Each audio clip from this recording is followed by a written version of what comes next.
Good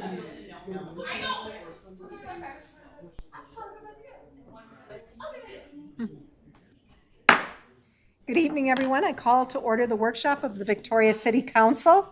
Our workshops are informal, so we'll dive right into our agenda. There's just one item on our workshop agenda this evening, which is our 2024 budget workshop discussion. This evening, we're going to hear from our department heads about proposed fees and charges and highlights and budget pressures. So kicking us off this evening is our Assistant City Manager and Finance Director, Tricia Pollock. Mrs. Pollock, please.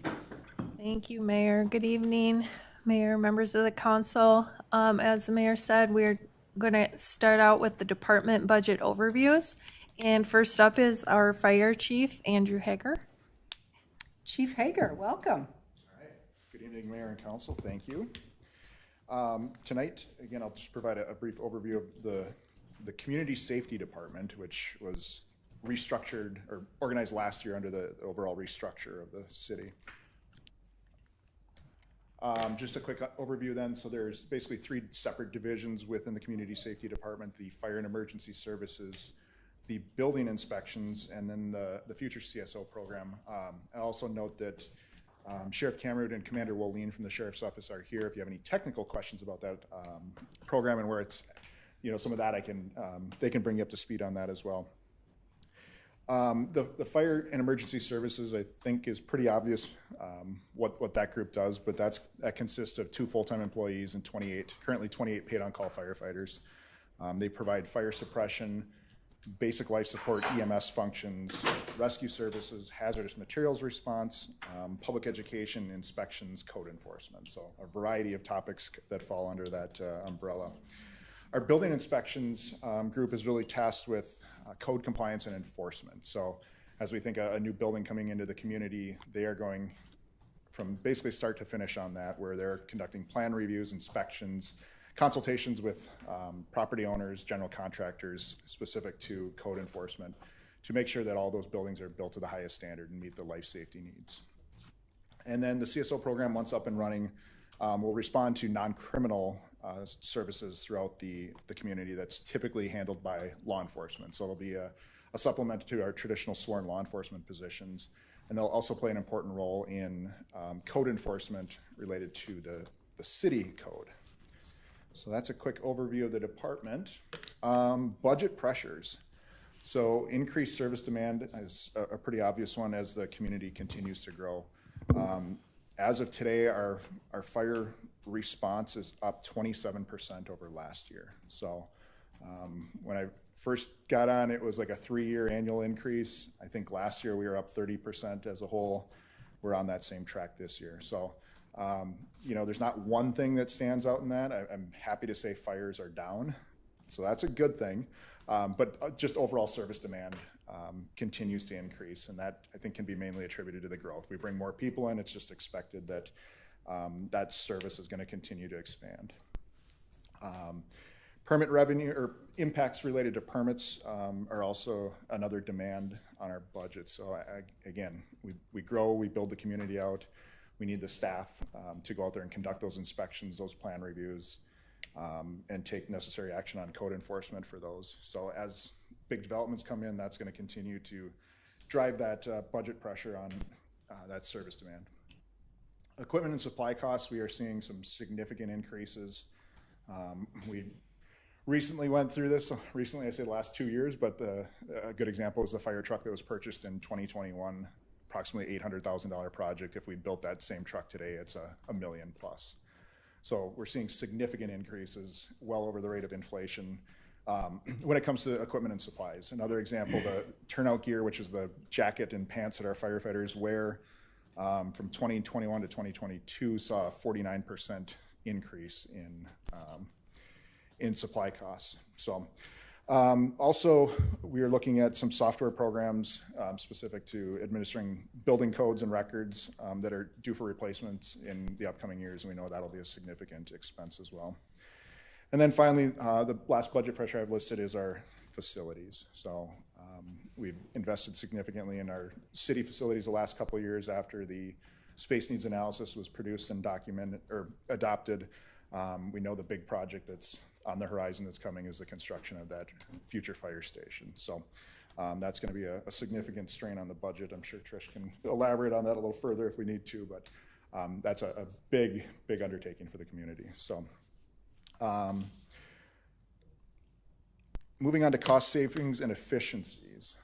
So grants is something that we're always after to actively pursue to help offset equipment replacement needs. One example that we pursued last year was a $48,000 grant to replace some aging equipment. It was more of a specialized piece of equipment, but kind of a piece of equipment we hosted that all the county fire departments benefited from. So instead of the city paying for that, we were able to secure a grant to cover that. In addition to that, we currently have 2 active grant applications in various organizations for review. So we continue to stay active in pursuing grants. Another cost savings or efficiency measure that we implemented this year was online permitting. So our building inspectors and our entire building staff made a significant investment in their time moving our entire permitting system to an online format. And it was partially driven by the need for them to relocate out of City Hall into the current fire station. So that really gave contractors, homeowners the flexibility to apply for permits 24/7 at their convenience, do it all online. Didn't require them to come into a formal setting like this during normal business hours and to get that permit. So that was Do you have any information about how many people did after hours online permitting versus coming into City Hall? Do you have any? I don't. I could get that. So That would be interesting to know. Just it's a curiosity point. yeah, I can find that out. I know they're using it like on the weekends. So our permitting tech, I know when she comes in on Monday mornings, she's processing permits that were received over the weekend. So it's definitely getting used. And again, I think it's a great opportunity to provide some more flexibility in our services to the community. Agreed. I hope folks are finding it and using it. Perfect. Another piece under technology that we are after, and we implemented through the State Fire Marshal's Office, a partnership there, we implemented a new program to gauge the fire risk in our community. So compiling a wide variety of data sources together, we're able to look on a map and see where are our fires and what's causing them. And that really allows us to target our limited resources, especially when it's related to public education and fire prevention, specific to the threat that our community faces. So that was something that was just rolled out late last year, and it's still something we're still kind of evaluating how to best use. But through the State Fire Marshal's Office, that was a great opportunity for us to take advantage of some of that technology. And then when we also look at vehicles, we purchased a new vehicle this year, and we ended up moving with a hybrid model versus a traditional gas model. What we're seeing right now is about a 7 mile per gallon difference in fuel savings versus the standard model. So just the short trips around the city get really tough for fuel mileage, but 7 miles per gallon is a significant increase over that current one. So as we continue to look at vehicle replacements, those will definitely be something we consider. So, and then our scheduling. So our building inspectors created a modified schedule for themselves that really provides better access to resources during the summer hours when staff are traditionally off at noon. This really helped reduce the possibility that we're paying out overtime or additional comp time, and still ensured that service was available to homeowners, contractors through the end of business on Friday. So that was a pretty unique initiative that they undertook to make sure that service continues. And then the last one I didn't have listed on the slide, but I just wanted to mention too, is the partnership with the community service officer that we're pursuing with the sheriff's office. So getting into this a little further, we ran into some significant obstacles about implementing ourselves. That scope really became limited as far as what that individual could do. So we reached out to the sheriff's office, and we were able to establish a partnership there and keep this project moving forward so that we can get that position filled and out in the community serving that. So I think that was another efficiency we wanted to highlight. So, and then just some spotlights. So our building inspections team, in 2022, they issued 999 separate permits. And out of those total permits, they completed 4,985 inspection trips. So they are constantly moving. Just for a little perspective, a new home may take upwards of 20 separate inspection trips. They're going out to check that at various phases throughout the construction. So they might be looking at the footings one day, and a week later they're looking at the framing. But just shy of 5,000 inspection trips that our building inspections team completed last year. So as I mentioned, we expect that number just to continue to grow as growth keeps moving forward. On the fire department side, our team responded to 364 calls for service last year. In doing so, they logged just under 4,800 hours of incident response time, another 4,900 hours in training, and then another 300 hours in community outreach and public education events. So thinking what I said earlier, 28 paid on-call firefighters, minus the 2 people, 28 paid on-call firefighters, that's a huge uplift for that team. So significant amount of work to the community that they do every day. And then last is the deputy fire chief position that was added this year. So that was our second full-time employee.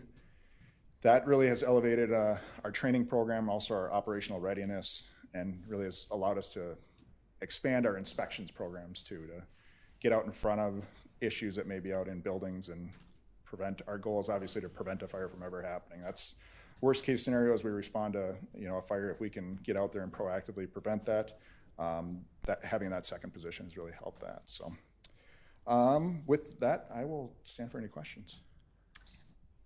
Council, questions? Just had the paid on the on-call firefighters. Yes. How far down are you from where you need to be, and how's the recruiting going this year?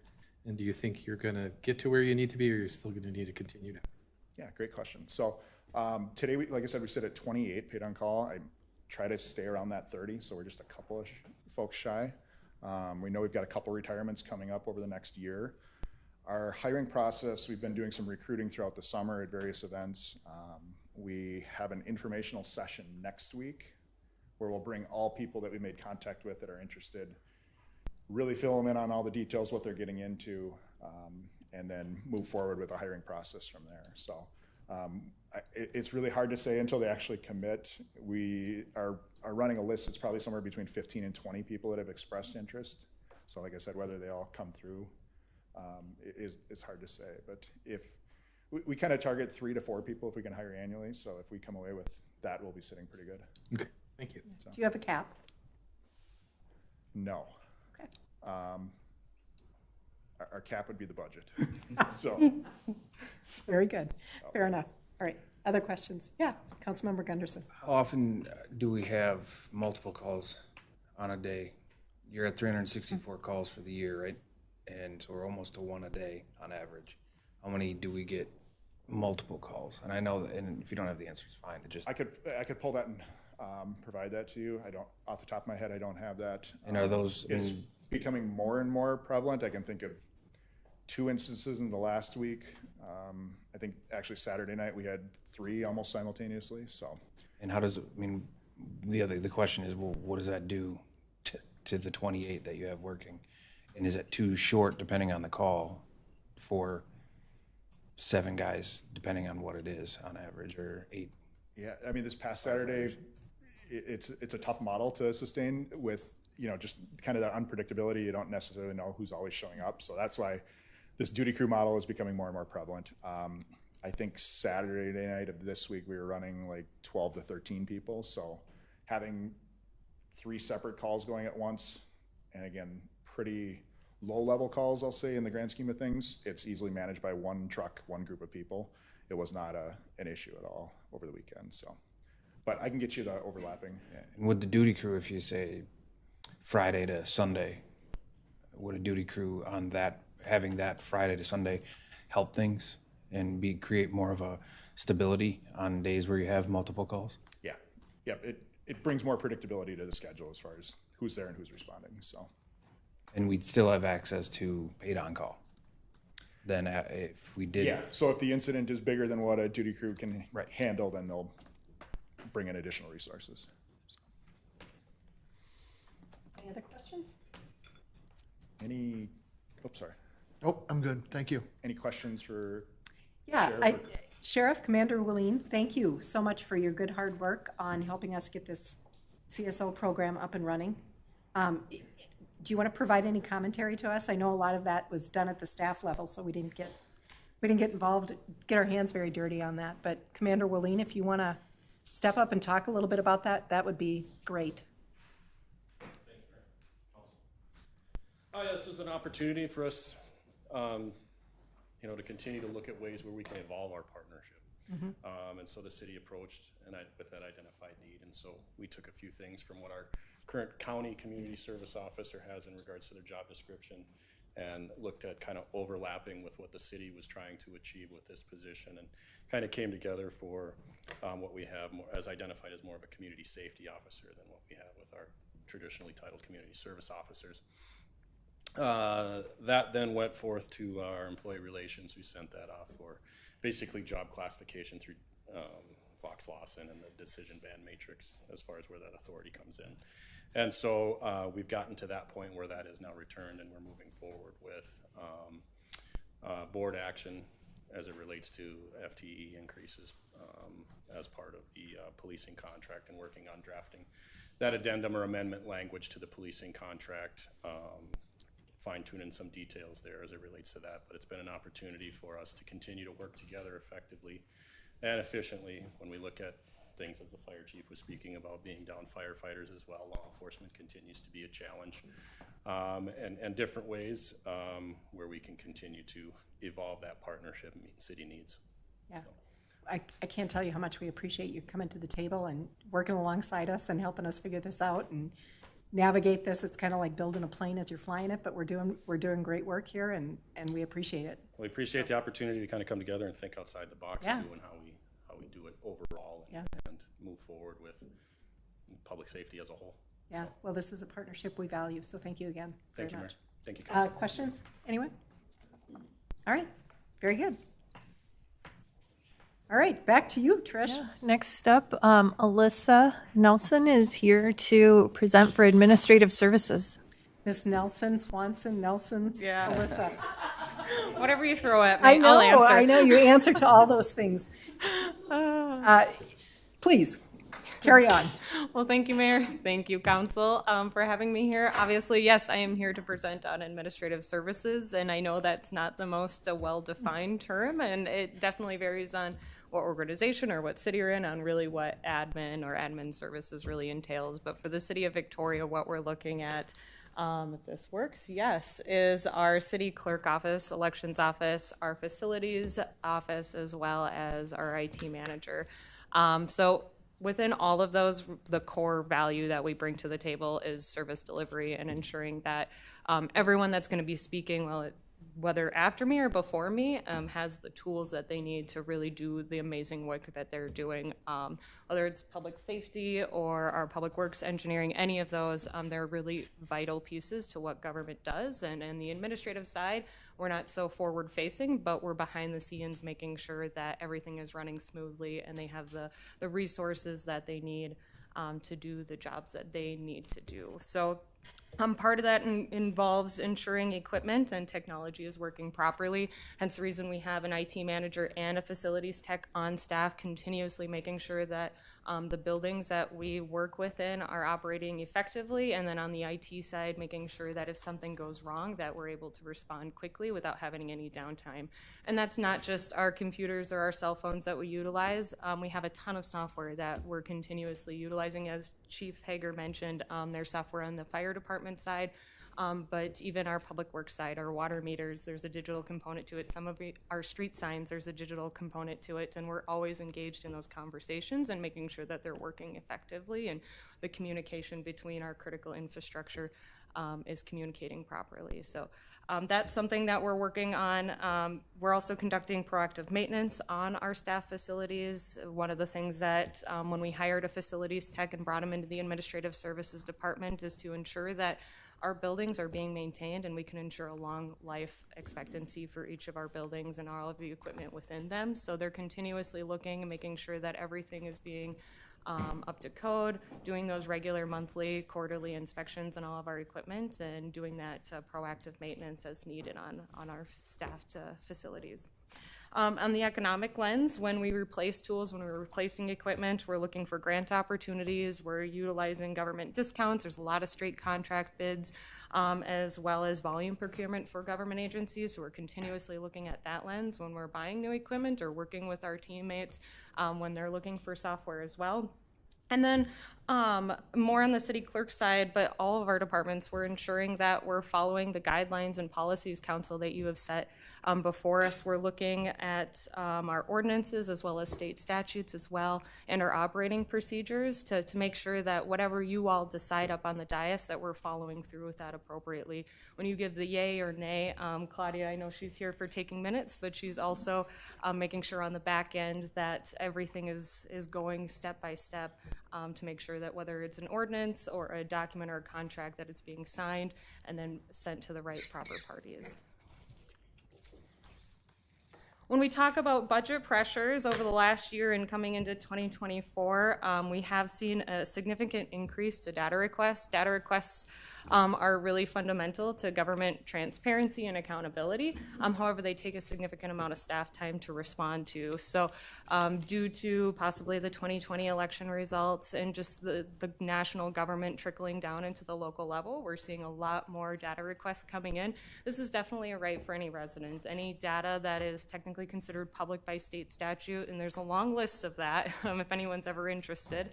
The public has ability to request that and have access to that. But it does take a lot of time. We have to make sure that if a request comes in, that we're providing all the information that's part of that request. And sometimes that's quite lengthy. And we have to gather all that. And then in addition, we're going through each of those documents to make sure that there isn't anything that's confidential or private on those. So that has been a significant budget pressure for us over this last year or so, and we anticipate that to increase. We've talked to our sister communities as well as the counties, and this seems to be a growing trend in government overall. Something I didn't touch on before, which is elections, but I am going to talk about it here. With the increase in population, we've seen a significant, obviously, number of people that are going to be attending the elections. So we need to ensure that we have enough equipment, that we have enough supplies, that we have enough staff. Our election judges are crucial in a successful election to make sure that we're responding to the increased population that's coming through those doors. In the last election cycle, we created 2 new precincts, precincts 4 and 5. Previously, we only had 3 polling places. With that increase of 2 additional precincts, that means we do need to have more equipment and to staff those a little bit more. Can I ask a quick question on that? 4 and 5 are combined, right? Correct? They are Do we have an estimate of when we'll have to split those up? That's a great question, Councilmember Roberts. We don't at this time have a specific time frame. It obviously is just very dependent on development and whenever that 5th precinct reaches the threshold to need a specific precinct polling location on its own. But at the time, having it combined works really well for us. Just a question on like proactive maintenance and software changes that you're making and things like that. Are you thinking and talking to other peer cities about what they're doing as things evolve and they get to the size and beyond the size we're even at? Are you just leveraging that as well? Yes, Councilmember, always. We're always talking to our sister communities and our neighboring cities on what they're doing when it comes to proactive maintenance. Obviously, we're a younger community. We have newer buildings, but our cities that are around us have a lot more aging infrastructure. So we want to make sure that, you know, what they're experiencing today at a 50-year-old building, we're making sure that we're taking steps to be more proactive in a 10-year-old building. Great. Thank you. Awesome. Any more questions while we're here? All right, perfect. Now for the fun side, cost savings and efficiencies. I want to jump back into data requests for a second. Ways that we've improved this service is we're looking at just really the analytics of the data requests that we're receiving.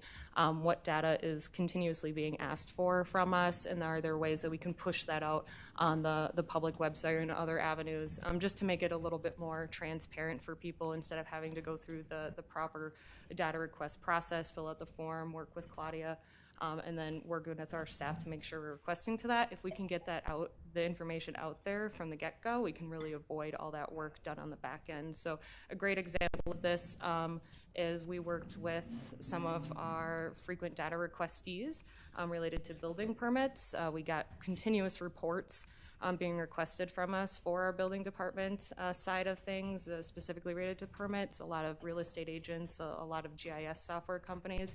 Rather than responding to each of these requests monthly, individually, now we just publish the report once monthly and reference everybody back to that report, which is now posted on our website. So we're continuously looking for ways that we can just get things out there instead of having to. I'm just curious, my litigation paralegal side is coming out.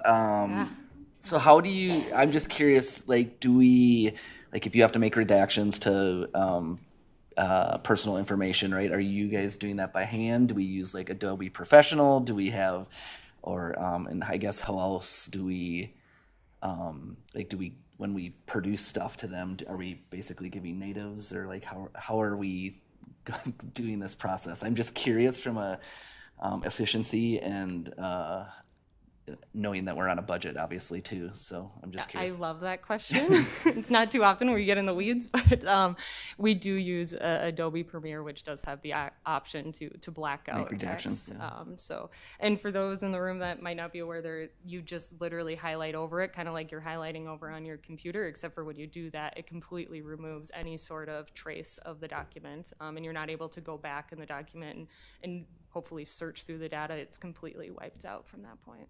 So, yeah, great question. I just have one follow-up question. Of course. Are there any avenues where it would be somewhat simplistic for us to be able to charge fees for these reports that you are publishing, so that, similar to the Landshark application that the county has for county records, you could view them on screen for free, but if you wanted to download it, you would need to assess a fee? Is there a simple way that could be done, and that might alleviate some of your your budget pressures? That's a great question, council member. And I will say the chapter 13 for related to data practices in government is quite specific on what cities can charge for when it comes to data requests. And really, at the end of the day, we're pretty limited in that regard. Again, I'm not going to get into the weeds on what we can actually charge for versus not, but you can only really charge for time to place it on a website, or to place it on a flash drive, or to place it on a CD-ROM, however the medium is. But really, when it comes to digging through the files to find the right file, or redacting any confidential information, we're not able to charge for. So it's very specific, and I don't believe there could be a way for us to charge access to public data, since it is technically public information. Thank you. Other questions at this juncture? Ms. Swanson, please. Yeah, my next bullet point on cost savings and efficiencies is limiting third-party IT. With the hiring of Eric, our IT manager, of last year, we've been slowly pulling back things related to what we've been using with our third-party IT client, Atomic Data. And within this last year, we've provided Eric with additional software and a different technology, so then he can start doing some things on his own rather than relying on our Atomic Data third-party manager. I will say having a third-party IT is definitely something we want to continue doing on a staff standpoint. There are obviously times where our IT manager and myself are sleeping at 2 a.m. And there's always a good time. That's usually the time where people are trying to hack into things, and it's always good to have that second set of eyes looking at our network and making sure that it's secure. And goodness for Eric could take a vacation once in a while and not have to take a look at that. They again can supplement some of those pieces as well. And then lastly, related to our buildings and facilities, we've continuously been providing the proactive maintenance, as we've talked about, on our city spaces. So again, conducting those quarterly inspections, but we're also really taking a deep look at some of our roof infrastructure, making sure that our roofs and our HVAC units that are up there are being maintained properly, and we're taking the proper steps related to some of those larger units.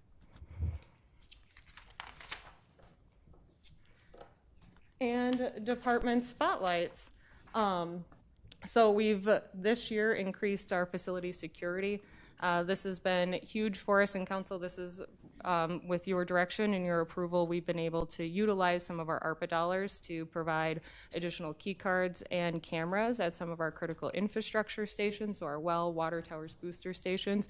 Not only does this give us the opportunity to see if anyone's going in there or trying to get into that space when they shouldn't be, but it also provides us an audit of what staff members or contractors are going into those spaces, just to make sure that people that are going into those spaces should be going to those spaces, and if you're not, you shouldn't be. And then establishing a facility inventory on that same regard, we've really taken a deep look at our facilities, specifically our staff facilities. What equipment do we have in there? What's the serial number? What's the make, model? When was it installed? What's the end of life? And when we should consider doing a full replacement of something like a boiler, something like an HVAC unit, something like a roof, some of those larger pieces of equipment that if something goes wrong or in 10 years we haven't budgeted for it, but we need a new one, that's going to cause us a lot of pain and hardship. So that will really help when we start looking at our CIP and the long-term budgeting process. And then lastly, always want to highlight this, but in 2022, we had that successful election cycle. Elections is really, really challenging.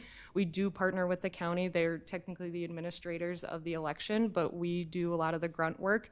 And when I say we, I mean Claudia and our election judges, do a tremendous amount of publications at the beginning of elections, gatherings of supplies, finding the election judges, contacting and working with our polling locations. There's a lot of things that go on before an election happens. So it's always a great thing when we have 100% voter accuracy, and when we have so many of our Victoria residents actually taking part in the polling day. I think in the 2022 election cycle, we had an 87% voter turnout. So with that, I will pause here for any questions. All right, thank you. Council, questions for Ms. Swanson? All right, very good, thank you. Perfect. Thank you. Ms. Pollock, who do we have next? Thank you. We have Kendra Grawl up next for communications and engagement. Ms. Grawl, welcome. Thank you. Good evening, Mayor, members of the council. Thank you for taking some of your time to learn about our communications department tonight. As of May this year, we are now a department of 2 full-time employees, myself and Paige Whalen, our amazing communications specialist. Paige joined us as we work to amplify our efforts and have a broader reach. We're very fortunate to have her enthusiasm brighten up our events and project teams at the city. Beyond our specific department, I would say everyone on our staff team at the city has a hand in communications, though. We all share information about the city on a daily basis. With that in mind, we work to cultivate a communications mindset and provide resources and services to all of our departments as an internal service. Whether a project is initiated by another department or our department, our team here at the city is truly collaborative and naturally talented with communications, which means we have really high expectations for our results. And the main goals of our department are to increase accessibility, approachability, and transparency of city services, decisions, and the impact they have on our community. So our main budget pressures come down to population increase and inflation.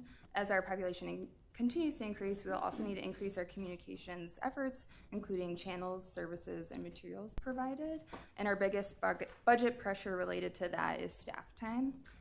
But another example of how this impacts our budget is the cost of printing. So as a reference point, I looked up today's costs of several of our standard marketing items like event promotion banners, the Parks and Trails guidebook brochure, yard signs, playground passports, and I used the same exact printing specifications that we used last year, and printing costs for these items have risen anywhere between 18 and 37%. Usually we would only plan for a 5% increase over a year. So to offset these increases in costs, we've been focusing on strategic printing, where we can use volume printing prices to make our dollar go further. So one example would be the playground passport.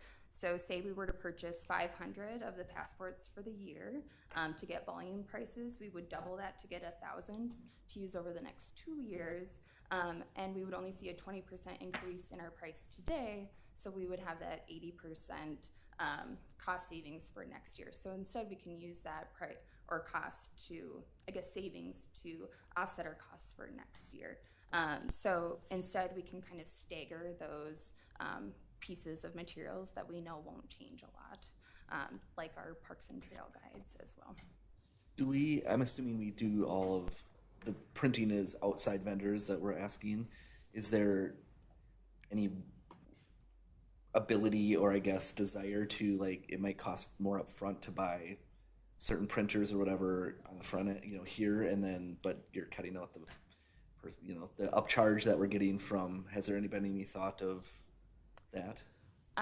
So in terms of cutting out which part of it? What, sorry, like getting a special printer, right, so that we can print out our So we can bring it mailers, in-house. right, and bring it in-house versus going to a third party who's Yeah, definitely absolutely. upcharging us. And I will touch on that Okay. in our next slide. So we do a lot of our smaller scale printing in-house.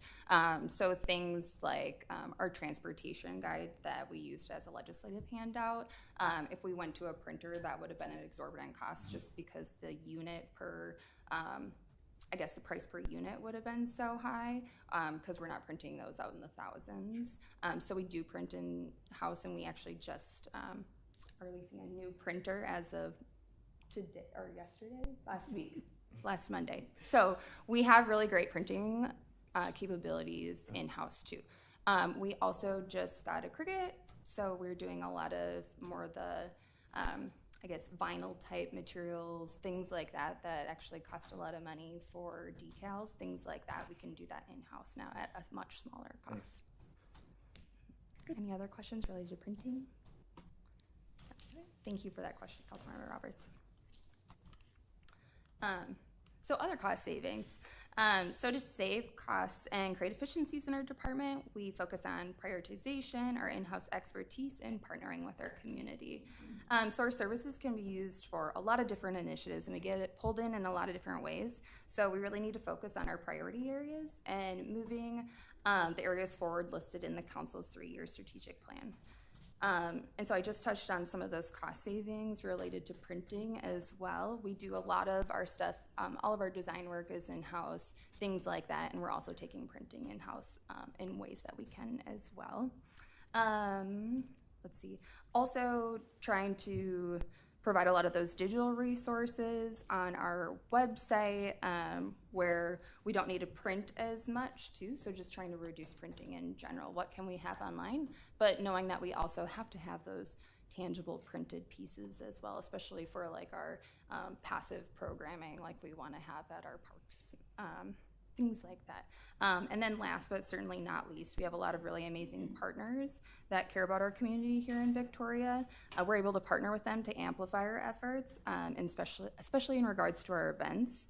And I have a little shout out up on this slide of some of our partners over the last year.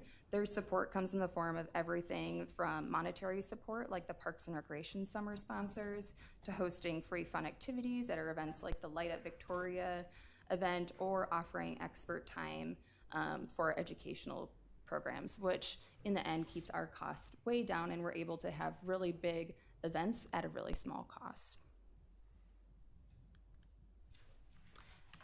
And now a few of our communication spotlights. We've had 2 large-scale engagement efforts this year in 2023. One we wrapped up this winter that focused on collecting feedback on our community's wants and needs for the downtown west expansion area. And our current one focuses on feedback on how our community uses our park system and what they want to see for the future of it. You may see a yard sign out at one of our parks or a sign around City Hall, and we encourage everyone to fill out the survey and share your feedback. And then you may hear this mentioned in some of the other presentations this evening, but we've been working really hard to create online resources, like easier ways for people to report concerns to the city, which hopefully will reduce the workload on our departments as well as some of our passive programs and materials like that Parks and Trail Guide or the Playground Passports. And then our final spotlights are on awards we've recently won, which include 2 first-place awards in the Minnesota Association for Government Communicators annual award program. We won for our Parks and Trail Guidebook and our community engagement around composting. And that is all I have for you tonight, and I stand for any questions. All right. I don't have a question, but I do have a kudos shout out to you and Paige. You guys you are a small but mighty team, and you do a lot of awesome work for our residents. And all the stuff facing our residents, I feel like, is clear. It's gorgeous to look at. It's informative. It's, you guys could not do a better job. I just love everything that comes out of your little cubicles. Thank you, Mayor. We appreciate it. Anything else? Just a comment, a great list of sponsorships. Unbelievable. Yeah, again, we have That is amazing awesome. community partners. They're all so wonderful. We're looking forward to working with them again next year. That's awesome. I just have a comment, and so I think you guys have a tough job because no matter how many places you put it on social media, mailers you send, right? People complain that they're not hearing about things. I guess how do you approach, or how do you like when you're looking outside the box of how better to, like, you know, have we ever thought about having a sign, you know, like with digital sign outside, right? Like that is announcing things. I guess what are you thinking of, I guess, or different ideas that to continue to find ways to reach people that. Absolutely. Thank Yeah. you, Councilmember Roberts. I would love a digital sign. We definitely talk about that. Obviously, that is a very large expense that would have to be included in the capital improvement program or fund, and something we have definitely discussed. Obviously, there are other priorities as well, so it's as it works its way up to that priority as well. Just in general, though, too, we're always looking for cost-effective ways to meet people where they want information as well. So with Paige coming on, we'll just be expanding more and more as well, too. So yeah, I think we could work every minute of every day and still not reach everyone, but where can we kind of prioritize those efforts to reach the most amount of people when they want to be reached? And then I just have public feedback. The website's great, but the calendar of events that are coming up, someone suggested an ability, and maybe this has been added already, but ability to download it all to your calendar if they want, because these were people who are like, I don't want to just add a few to my, right? I want to add them all so that we don't miss anything. So an ability to download to your personal calendar. Yeah, that is excellent feedback. I think the capability exists. I will double check and let you know. Yeah, thank you. Thanks. Other questions, comments? Terrific. All right, thank you. Thank you. Jen Brewington, it looks like you're up next. She is. Welcome, Miss Brewington. How are you this evening? I'm great. How are you? Thank you so much. All right, Community Development Department. So we are tasked with reviewing and executing planning and zoning applications for residential and commercial projects. And by strategically planning, facilitating development, fostering business-friendly environment, the department contributes to creating a vibrant and thriving community. We also focus on business attraction and supporting those businesses coming to our community. And we focus on sustainable development. Oops, that would have been helpful, huh? And our great little picture of some of our staff. And we love our local businesses, as you can see, little ice cream treat there. Some of our budget pressures. So increased demand for services, future staff needs, and limited funding sources. So increasing needs for services, programs, and initiatives such as housing and transportation can cause extra staff time for research. So for example, you can recall the affordable housing discussion we had recently. That takes time and effort for staff to go through programs and policies and how we would implement things like that. So that is definitely something that is a pressure on our team. And then economic growth can lead to increased demand for business services, workforce development programs, land use assessments, zoning code updates, and those require additional staff time as well. And then limited funding requires careful prioritization of where resources should be allocated within our department. And then that may restrict our ability to pursue innovative projects. So when we're talking about things such as like placemaking and public art, sometimes we don't have the staff or capacity to go through those types of projects that we want to include into our department, into our city. So again, having that additional staff is very helpful for us when we talk about our budget pressures. Our cost savings and efficiencies. So our streamlined process for development review, that is something that we worked on recently. And the reason why we did that was just a goal to streamline our process and bring clarity to city codes and enhance our operational efficiencies.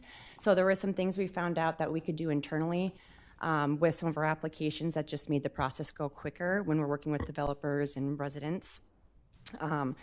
We also enhanced our development website thanks to our communications team. And we're really proud of that because that centralizes a platform for residents and businesses to find out information quickly and efficiently. It helps our developers when they're looking for things such as permit fees, questions about applications, zoning, and it provides an up-to-date, accurate information on all of those projects that we have been talking about and working on so hard. And it also just helps us to be transparent, builds trust, and encourages engagement with our residents and business owners in our community. For grants, we have worked really hard to secure grants to help us with some of our studies and some of our projects that we want to accomplish here. And that helps to alleviate any financial pressures to enable us to work on things like the South Growth area, which is something that we need to be working on in the next future here. But we don't have the time, money, or funds to do those studies and to help to have staff continue those processes. Jen, what would be an example of a grant that you would seek? Yeah, so the county has their CGPI grants they do every year. What does that mean? It's their Community Grant Partnership Initiative program. There's also grants through like the ARP.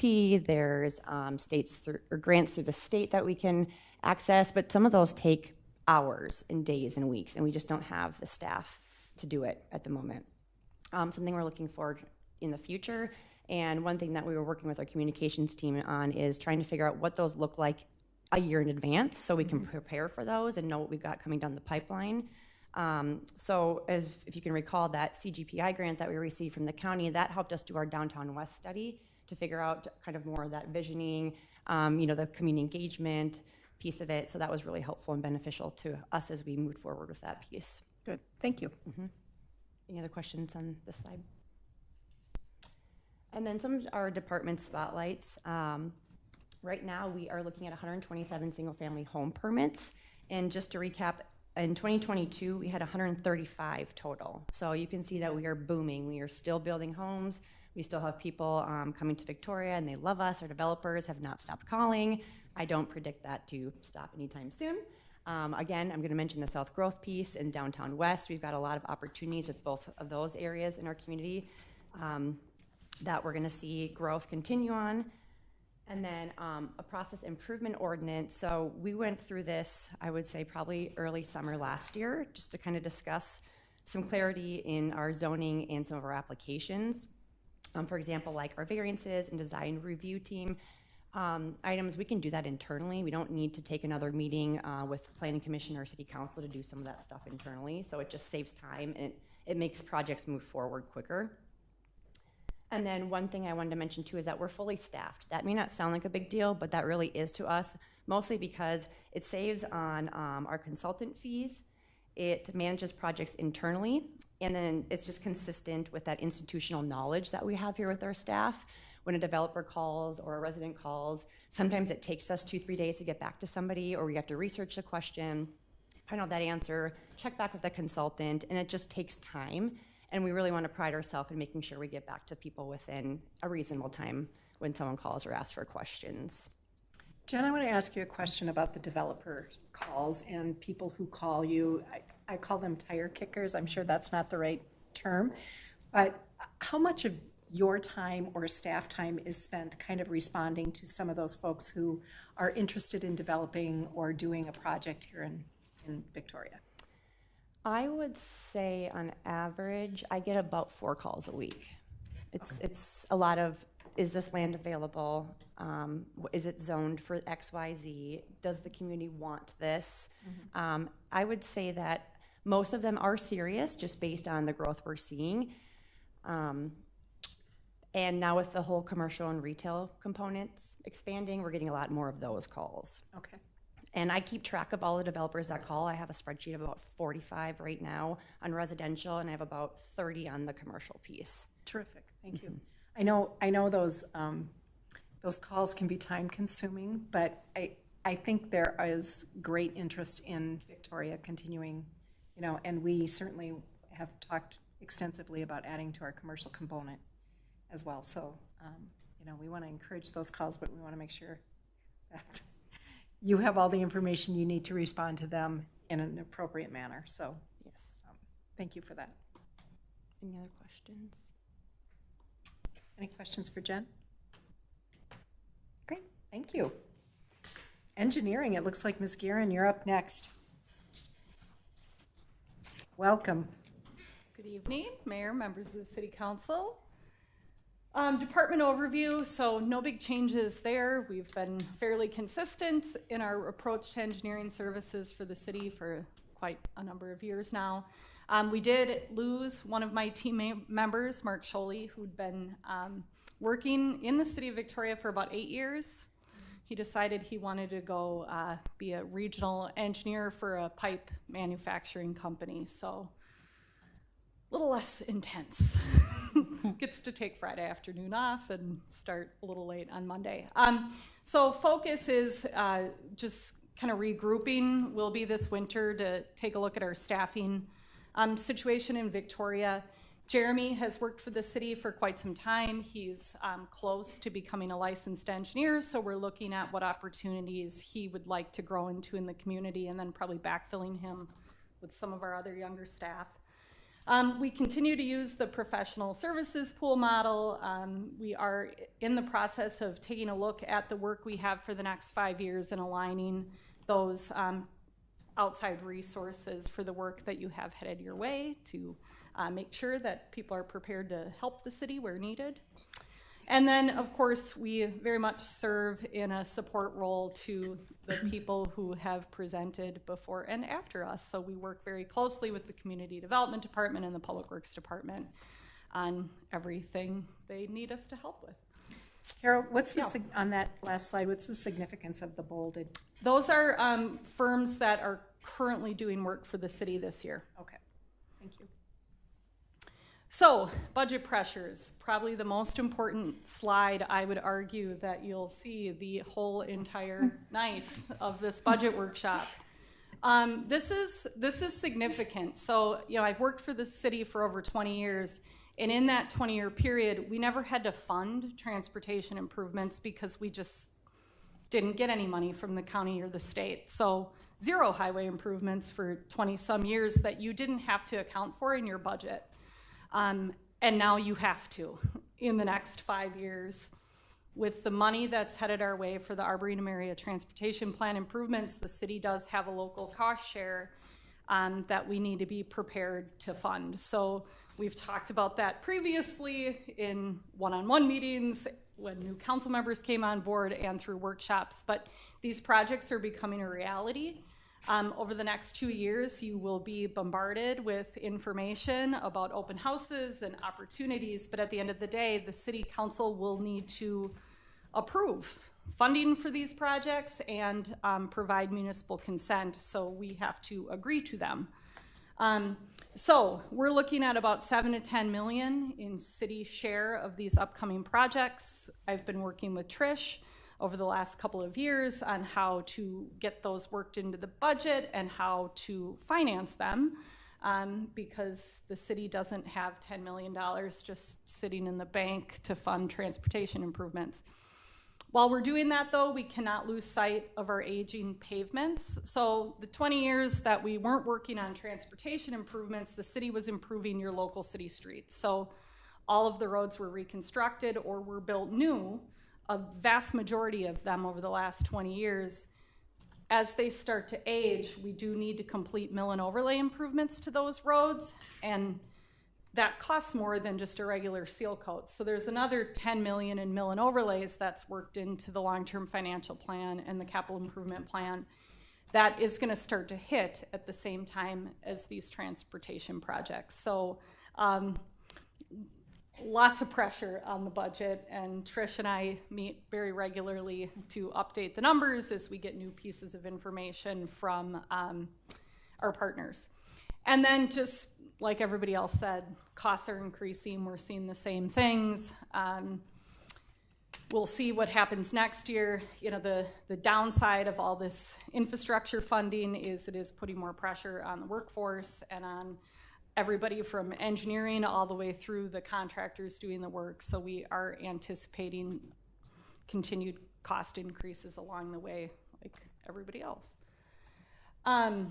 But cost savings and efficiencies. So the opposite of that what sounded sort of negative and doom and gloom, the fact that we actually have transportation funding coming our way is amazing. It's great news. It is very nice to be able to go out into the community and say that 5's actually going to get improved and that County Road 18 is funded. I've been attending events with Kendra to start to get the word out about these upcoming projects in different avenues, and the people I've encountered are excited, they're enthusiastic, they're looking forward to it, they're happy to see our little roundabout cars, and when we tell them which intersections are going to get roundabouts, they're excited about it. So that's great. None of that would be possible without the partnerships with the county and MnDOT and the other cities. So I'm in regular meetings with MnDOT, Carver County, Chaska, and Chanhassen monthly on all of these projects, and it makes a huge difference when we're all working together towards these things. And then our professional services pool was just my third bullet on here. We do access, when you're doing projects, we do solicit proposals for that work to give you the most cost-effective approach to completing the engineering services. It does matter. It makes a difference when we're going through a competitive process to bring those projects forward. So we do realize cost savings through that. Lastly, department spotlight. I felt like I was being really negative with all of my slides, and I guess I am with this one too. I wanted to just take an opportunity to talk about the Steiger Lake Lane project. It is, if anybody pays close attention to it, there's not a lot happening out there right now. We've had some curveballs on that project, both with the sanitary sewer system. We encountered a situation that required us to replace a structure that we weren't planning to replace. It was in really poor condition, and we realized when we were under construction that we needed to replace that at significant expense. We also had some water pressure challenges in the Lake Bridge neighborhood. Steiger Lake Lane, there's a water main that loops through the whole city, that feeds the western area, that was disconnected to facilitate the construction out there. And we were starting to see some pressure challenges and getting some complaints out in Lake Bridge, so we had to make a temporary connection with some added extra costs to make sure that we had the pressure that we needed out there in the event of an emergency, a fire. But lastly, the biggest challenge has been private utility coordination. So as part of that project, we're bearing overhead power from the bridge out to Dairy Queen. Xcel started and then delayed significantly before they completed the work, and all the other comms companies, so MetroNet, Mediacom, and CenturyLink all need to relocate as well, and that had to happen after Xcel was completed, and now we're running into some trouble of getting them back on the calendar. So we're working with the city's attorney's office to help leverage some resources to get those folks out there doing their work. And then we're making individual contact with all the property owners, just in one-on-one conversations to let them know what's happening. We did put a hard closure in place to keep the dust down, so that's helping the residents quite a bit. With the road open to through traffic, they were seeing people cutting through and generating quite a bit of dust. So hopefully we're getting right on the right track, but we likely won't have that project complete in its entirety this year, specifically related to like the sidewalks and the other things, but gotta do what we gotta do. So with that, I'll just hop back to this terrifying slide and to remind everyone that this is a really bad budget pressure. I wouldn't call this terrifying. The money part is terrifying. The improvements are awesome. Yes. And long awaited for, but, all right. Council, questions, comments? The comment that I will have is we do have an awesome team led by Trish trying to figure out how we're going to pay for this with the least amount of pain to our residents as possible. We were just reconfirmed for our AAA bond rating, so yay, that helps us buy bonds at a cheaper rate. So lots of encouragement here to continue to find those ways to pay for these things, but it's a reality we're going to have to face. And we're delighted to finally be having some capacity expansion on that highway. All right, any other questions, comments? We're all terrified. Thank you. Thank you.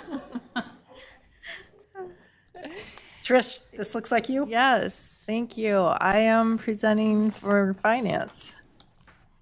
All right. Oh. Okay, so the department overview is finance, human resources, and utility billing. Finance is responsible for general accounting, risk management, fixed assets, operational and capital budgeting, audit prep, long-term financial planning, and managing debt and investment portfolios. Human resources is responsible for payroll, employee benefits administration, employee recruitment, engagement, and retention.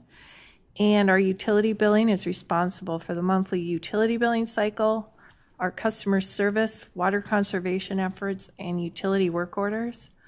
All three are responsible for carrying out the directive and the policies of the City Council. Budget pressures.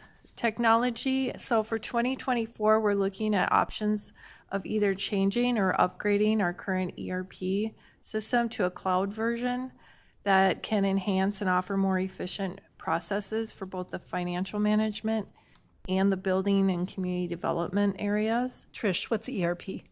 Enterprise resource planning. So it's basically our overall computer software that manages all the financial and our community development and building. We're also looking at options to improve our budgeting software, and asset management and workflow software for our public works department.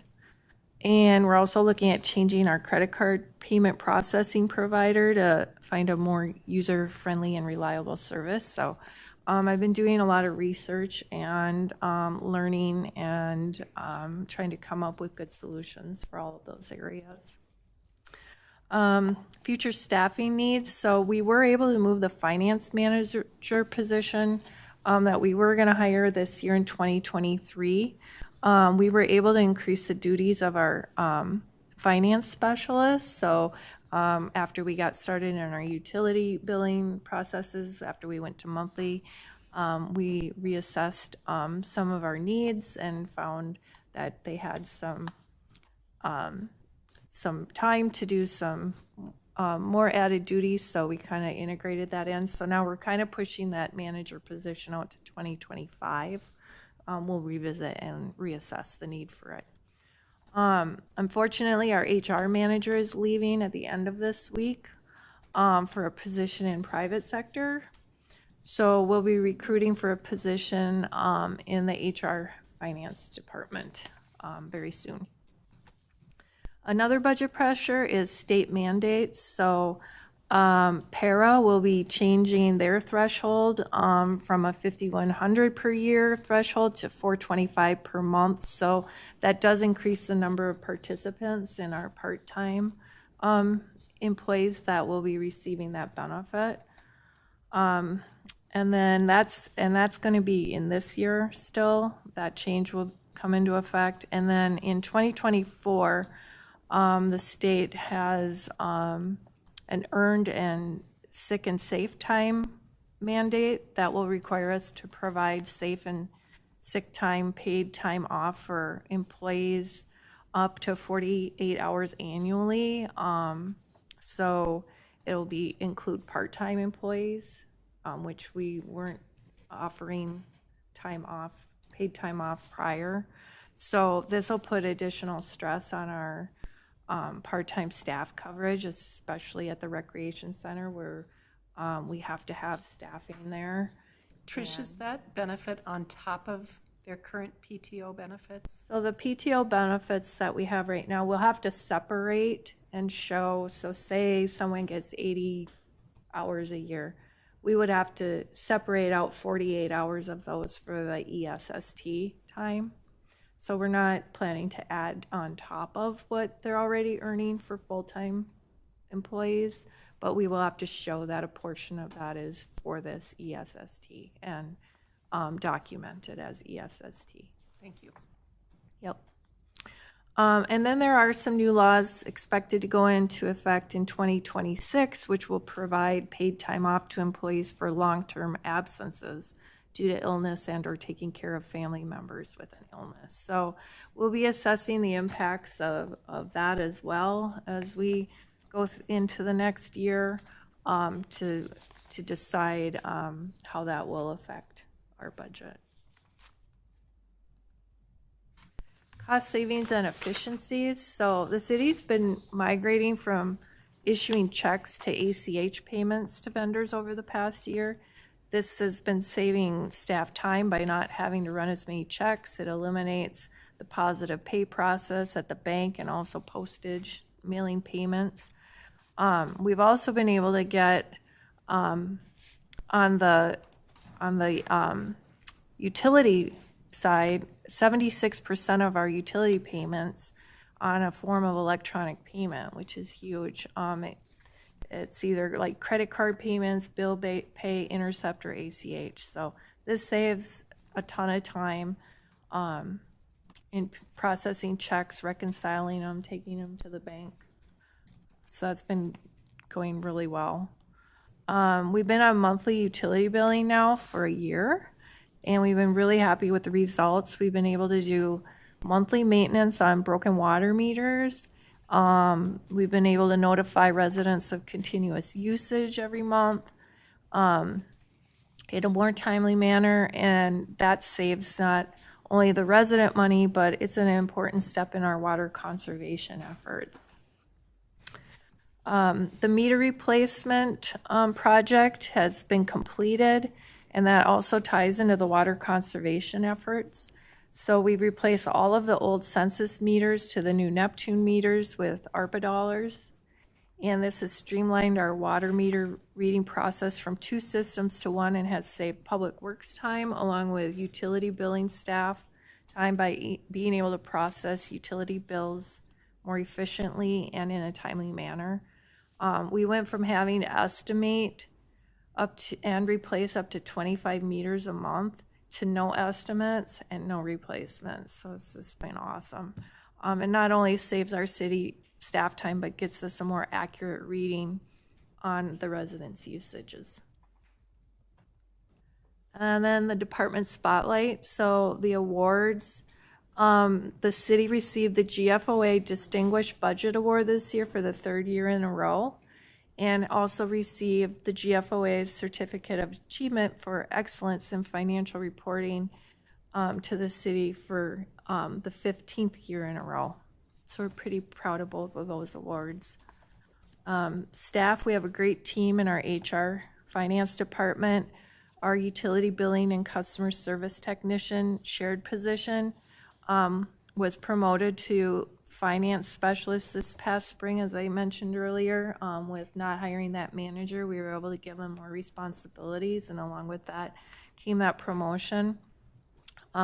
Dwight and Laura, who are the father-daughter team, they've been a key piece in that transition from going from quarterly to monthly utility billing. And not only have they been able to work closely with residents in solving billing questions, but they've been taking on that larger role. And they've learned payroll, sales tax reporting, SAC reporting, and Met Council, just to name a few. Angela, our finance HR specialist, is already planning on taking a larger role in HR after Teddy leaves. We're going to be sad to have Teddy go, but he's gotten the department running very smoothly, so the transition should be much easier for Angela and I to take over. I wish Teddy the best of luck in his future endeavors and thank him for his time serving the city of Victoria.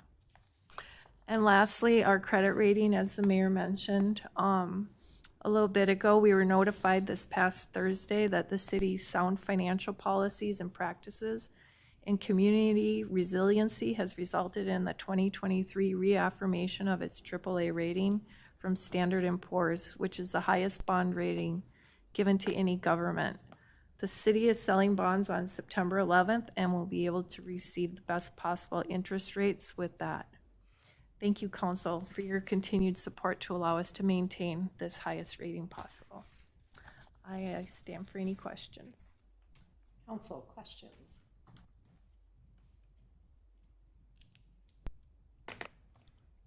Beautiful work. Thank you. I invite Alyssa Nelson to come back up to present for Parks and Recreation. Bring on my Parks and Recreation now. It's a good one. It's a good one. Ms. Nelson, please. Thank you, Mayor, and I agree. It's a great place to be. Our parks and trails are obviously one of the best in the South Metro area. So I am going to be presenting our Parks and Recreation Department overview this evening. As you all are aware, our long-term Parks and Recreation Director, Ann Monkey, left the city earlier this summer, so I've been working in the acting director capacity since then. Regarding to the staff transition, we are taking this opportunity just to really assess the department, to analyze what our needs are on a staff level and make sure that now when we eventually start looking for hiring, that we're hiring for the right position for the current needs of our communities. So with that, when we look at our department overview, really breaking down the terms of Parks and Recreation, we have our parks, which are our physical spaces, which can act as passive recreation is what you could call it. Looking at our walking routes, people utilizing picnic tables, really just utilizing the nature and the space that parks provide. And then you have the flip side, which is the recreation piece, the more active programming that goes into those physical spaces. Yes, parks, but also at our recreation center. It could be yoga in the park, yoga in our recreation center. Playgrounds can be considered that active recreation piece. Any of our sport capacities, any of our T-ball or coach pitch programs, that all is in an umbrella of our recreation piece.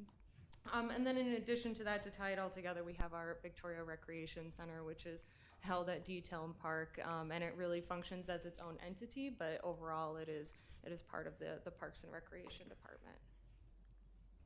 When we look at budget pressures, we are missing an up-to-date Parks Master Plan, which is really a strategic guide on when we look at our future of our parks. This document really does guide our team as well as our community development team and our public works team when we're talking to developers in the early stages of the development process of what type of parks do we need, what kind of land do we need when we're looking at the city in a holistic sense. So we want to make sure that we have something in place. Currently, we've been operating on a 2005 document for our strategic plan, but obviously the city has been working has drastically changed since then, as well as the definition of what really parks are since 2005. So that's been something that's been added into the budget, and obviously council, you'll make decisions on if that's something that's a priority to the city or not. In the upcoming 2024 year, this document also helps us in redevelopment of parks as well. So when we're looking at new playground sets or things that need to be just remodeled more or less, we'll use this document to see what does the community overall need. Do we need a basketball court? Do we need to replace it? Or do we need some other sort of amenity or infrastructure in certain locations of our city?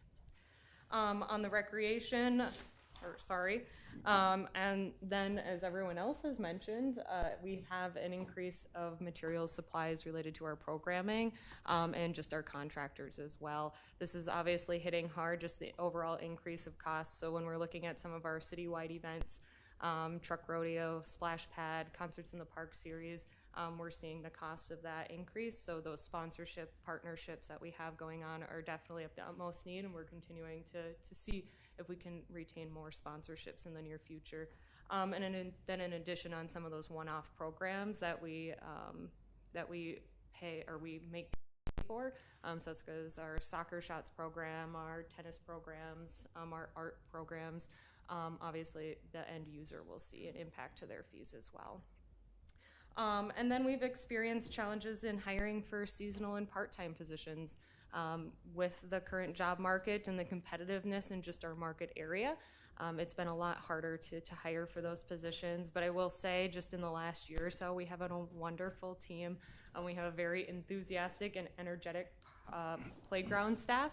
Unfortunately, they're done now because obviously summer is unfortunately close to nearing the end, as well as our recreation staff too. They're just overall dynamite. And then on the front desk side, a very dedicated group of people that really want the best, to provide the best for our guests and patrons that walk into that door. And then obviously, as Trish mentioned, we're going to see an impact to some of that state mandates that have come through when it comes to the recreation budget and staffing that.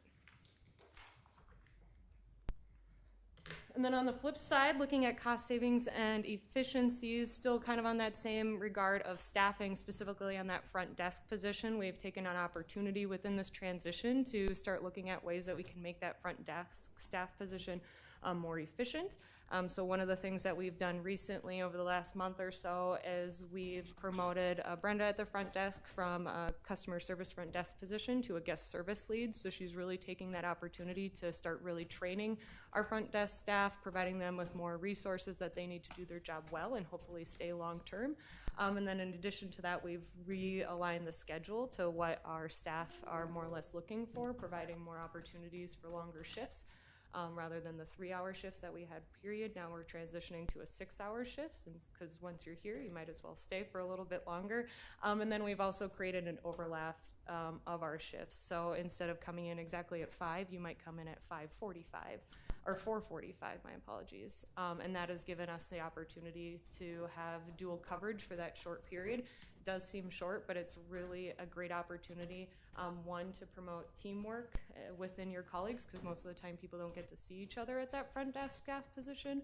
But in addition, it gives the person that's leaving an opportunity to set up meeting room spaces, clean the windows in our spaces, and then they also are required to count the cash drawer before and when they start their shift and after, so that gives them that time to do that interrupted.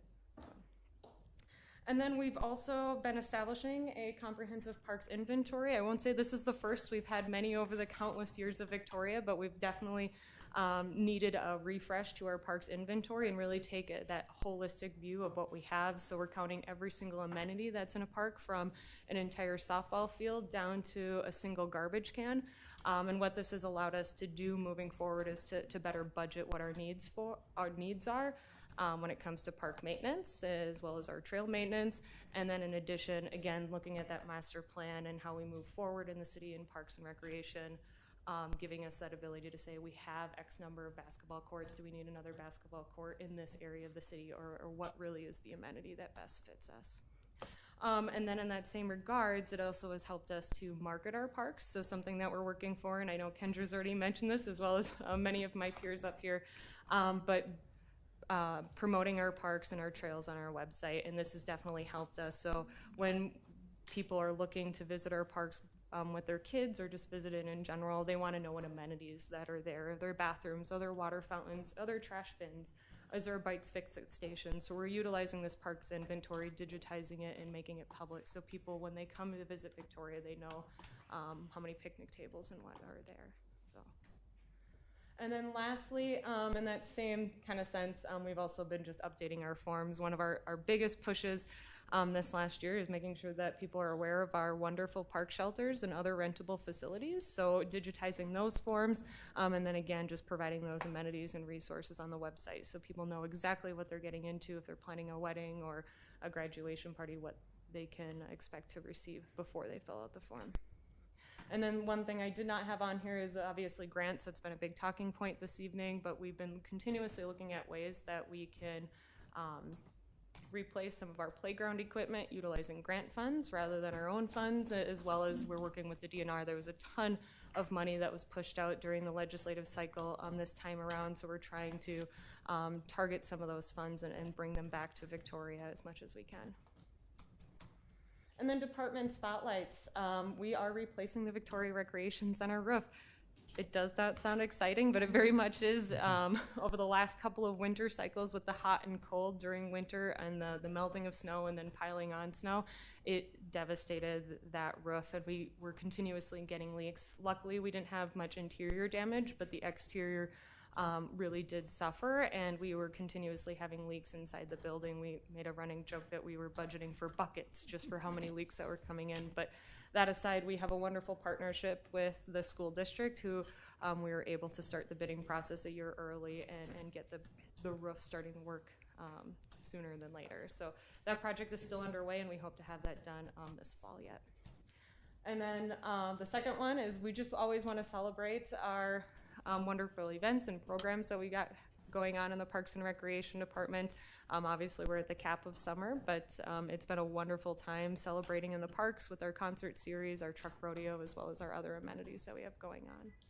And then lastly, partnerships with the community. And I have the pickleball courts on here because obviously that was one of our biggest triumphs. But that was absolutely done with the support of our Parks and Recreation Committee, as well as our pickleball committee. We had a group of residents who are pickleball experts that came and helped provide feedback on the park layout, how it was designed. And I don't think we would have been able to have such beautiful parks without them. And the same goes, we have a new skate park at Lions Park.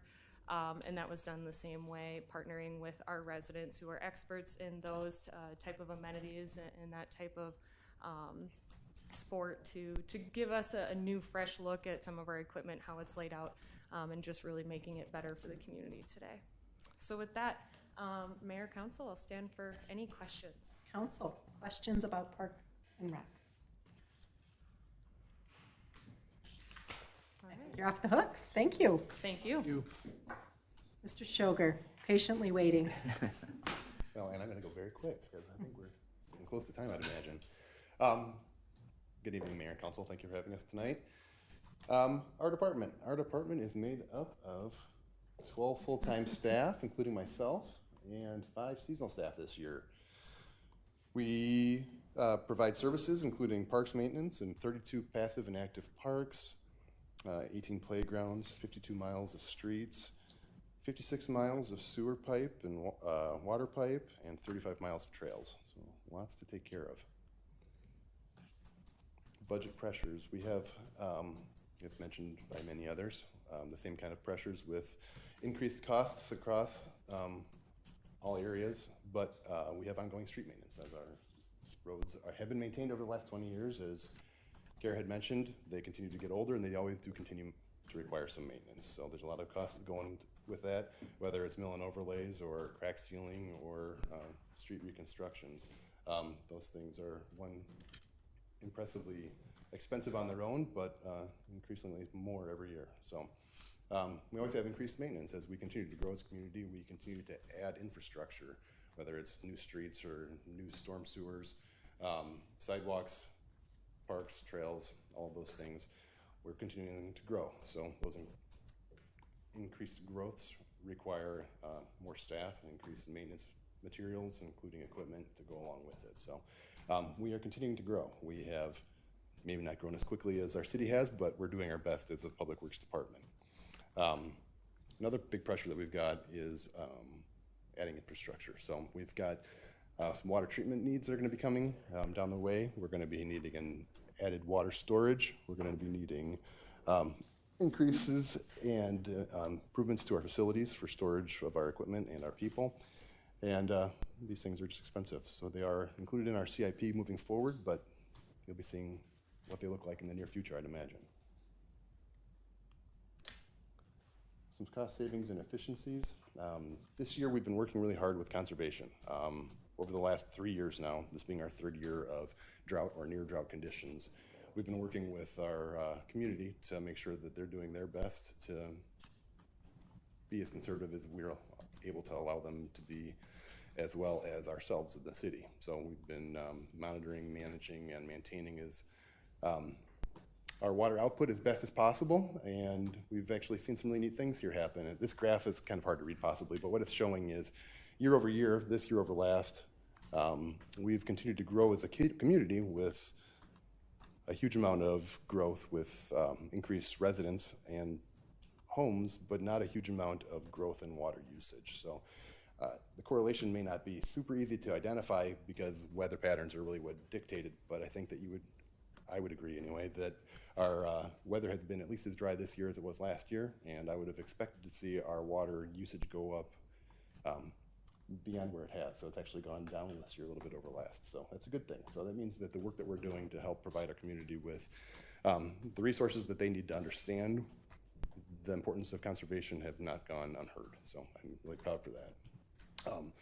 We were able to gain some water storage this last year, and by reutilizing the 750,000 gallon water tank that is located at the Rhapsody Park, had it plumbed into our water system in a way that allows us to actually use that as water storage as opposed to just being used to supply the water for those homes that are in the Rhapsody neighborhood. So it's actually been very effective in taking some of the pressure off of our water system, allowing it to work efficiently and effectively, and really taking the pressure off of our water tower as well as our water treatment plant by just managing the way we were using water. So it's been a very good thing.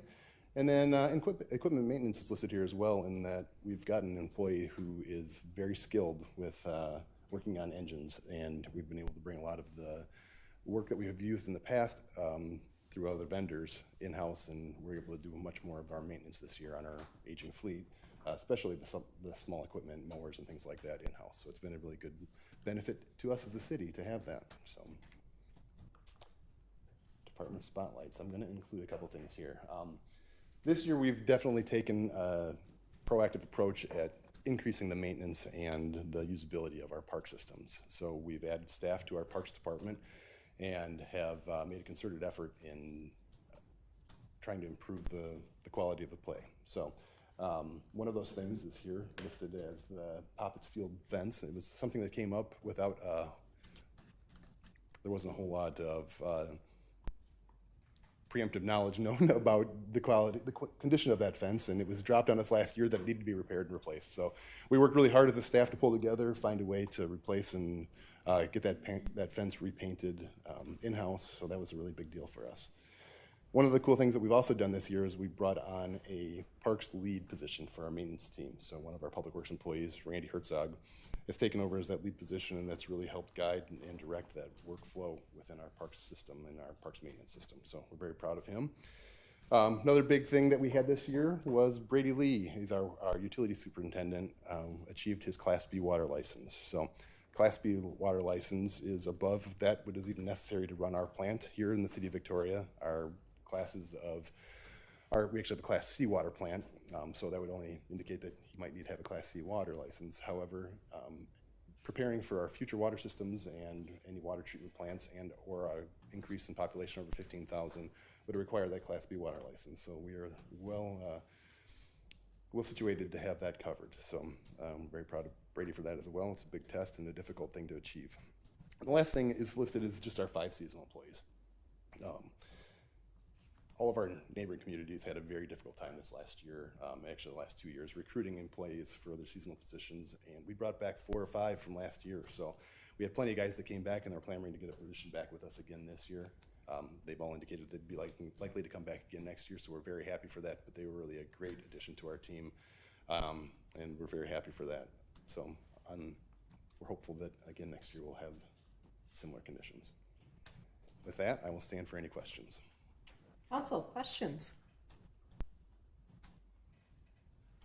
All right, seeing none, thank you for your patience. And Ms. Pollock, it looks like we're back to you. Thank you, Mayor. I know we're almost out of time. I think I can get through this in about 15 minutes, if that's okay. Go ahead. All right, thank you. So tonight, we're just going to do a review of the preparation of the maximum tax levy and then the fees and charges for services. So starting out with the source of revenue. So the city's revenues are primarily made up of property taxes, as you can see on this graph, 80%. And 18% is charges of services, which include building permits, licenses such as business or liquor licenses, and 2% is all other sources such as interest on investments and grants. The criteria for adjusting revenues and fees are based off of market comparisons. So we do take a look and study our market cities and what they're charging for comparing our fees to theirs. There are some fees that are set by legislation legislation, and also fees that are self-supporting would be based off of a cost recovery method. So we would be analyzing those each year to make sure that we are covering our costs. There's a lot on this slide, so I'm just going to kind of summarize. The slide shows a 3-year average for fees for services in that first column there, and then our 2023 budget, our preliminary 2024 budget, and then the increase or decrease in that fee. So I'm just going to highlight the building permits, plumbing and mechanical permits, and the plan check fees. Those are all based off of 130 new home permits for 2024. So you'll see that that is a decrease year over year because we had 144 homes budgeted for 2023. So as of Q3, we have 94 lots that currently do not have building permits pulled.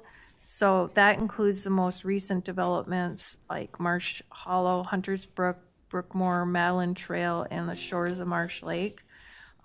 We do expect 21 lots from Hunters Glen and 69 future lots from a revised plat for Hunters Brook Second. That brings the lot count to 184, but those won't all come in 2024. So we're expecting a slower residential growth until we can expand into more developments. Another one I want to highlight is the fire contract fees. So that is the Lake Township contract primarily, and due to the annexation into the city, I discussed it with Chief Hager, and we are reducing it by 25%. So we won't really realize all of that revenue loss because it's based off of a 5-year average, and so it will get less and less year over year. We're projecting facility rentals and recreation fees to increase due to the number of users. And then also income from interest income due to just higher interest rates compared to last year. Are there any questions on any specific fees that I can answer? Carry on. Okay. So the fees that we're proposing to increase include the comp plan amendment increase from $750 to $1,000. That's cost recovery. And then also the conditional use permit escrow increasing $500. So the escrows are basically amounts that we would get billed by like say engineering, for example. So if we didn't use all of it, that would be returned. Generally they use all of the escrow and then we end up billing above and beyond. And then the warning siren fees, we're proposing $50 per lot to $60. There has been increases in warning siren costs, just like everything else. Right now, a new siren costs between $45,000 and $50,000. And then the fire personnel, the wages are increasing $1 an hour, so the incident response for that needs to increase with those increase in wages. In building department, the demolition permit is increasing $25, and that again is cost recovery. And also solicitor permits, we were charging $20 per business plus $50 a person. Now it's going to be just $60 a person.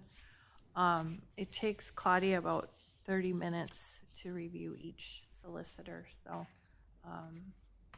this is a little bit easier way to build back and be able to make sure that we're recovering those costs. Any questions on increases in proposed? Questions? Yeah, I'd like to see if we've given consideration to increasing the fees for parkland dedication in lieu of adding parks when we're putting in new subdivisions. We seem to be routinely having increased expenses in park and rec, seemingly less and less dedication. I'd like to see us test the elasticity of that demand for paying fees in lieu of dedication for parkland. As we consider that, and can we get that into where that flows in the budget so we can see it? Right, and we have looked at those. I mean, it makes a big difference on if the development has parkland to give. And so, yeah, then it doesn't give us that cash in order to do other parks. So, yeah, it's really based a lot on whether or not there's parkland available. But we can look further into those fees. My understanding is that those parkland fees can only be used to develop new parks, so it can't be used for maintenance. Is that correct? Yeah. That's correct, yeah. There's a state we can't use statute. that money for maintenance. It has to go to a new park. Right. So, and there are,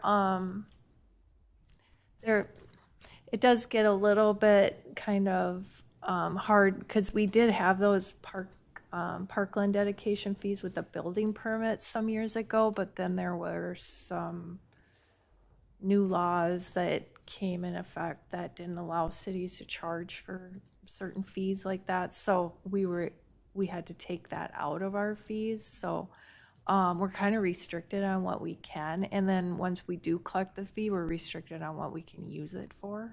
Okay. Well, we find ourselves in a curious time in the housing market where the existing home sales are, at least stalled, and new construction is the place where housing demand is coming from. And we are a supplier of new housing in this town, and we just have increased expenses. We are looking at trying to right-size what our park master plan should be, and in that it's going to be expensive, and we should be able to consider seriously getting some revenue out of the position that we find ourselves in to fund that future growth. So yeah, and there are some cities that maybe use like a franchise fee, and collect those, or they'll just collect, on a utility bill and collect for parks. And, there's other ways that you can, but, and right now we could look, and I'll show you in a couple slides here about the utility franchise fees, and we can talk through that too. Okay. So the proposed decreases in fees. So the first two are kind of connected. We're looking to eliminate the information that we provide by, say, data requests or what have you on CDs and DVDs. Technology provides staff the ability to send electronic files, and we don't really get requests for CDs and DVDs anymore, nor do we really have the technology that's capable of properly burning those. So we're looking to eliminate that off of the fee schedule. We would still be able to provide the electronic files as we have in the past, which there is no charge. And then the fire decreasing the emergency responder radio coverage system. So instead of $100, we're looking to have a $50 for just review, or $100 for the review and inspection. So that provides an option for those that don't need the inspection. Any questions or comments on the decreases? Nope. All right. Here's that utility franchise fee, 10-year projection. So the original undergrounding debt service will be paid off in year 2031. So most of any increase in fund balance won't be realized until year 2032 when that debt service is paid off. And we've also paid this year $320,000 for that Steiger Lake Lane West undergrounding. That was half of the cost. So we used fund balance for that. So our estimated 2023 year-end fund balance is $144,000 after we pay off the rest of that undergrounding. Staff isn't recommending an increase in utility franchise fees at this time, but if that's something that council would like to pursue further, staff would be happy to take a look at that. Any questions on or comments? Seeing none, moving on. Okay, so the updated 2024 general fund budget and levy. So when we last talked in June, our projection was a 12.59% increase. Currently going into max tax, I'm showing a proposed 12.2%. Again, that doesn't mean your property taxes increase 12.2. That's just a year-over-year increase in the levy. The proposed levy increase results in a 1.77% increase in the tax rate. And what has changed is that there was an estimated debt service for the Downtown West Phase 1 in that June preliminary projection, which we're pushing out into another year. And then I also moved a third of the Parks Master Planning to the Special Revenue Fund for the Victoria Recreation Center, since that planning would include that recreation center too. So that's what's changed. The tax rate was affected slightly because of our fiscal disparities number that came in about $27,000 lower than what we had anticipated, which is a 7.3% reduction. So that affects the tax rate. Any questions on the change to the proposed max tax levy? No. Okay. So this is just kind of a breakdown of the levy, 5.4 million in the general fund, 1.2 for debt service, and 1.6 for transfers, which is what makes up that 12.2% increase. And here's just kind of a snapshot graph of from 2021 through 2028, kind of where we're looking and where we've been with that 12.2% in 2024. The 2026, that is that larger increase is because of the fire station debt service, and then also a larger road project that we are anticipating to take place in the Downtown West area.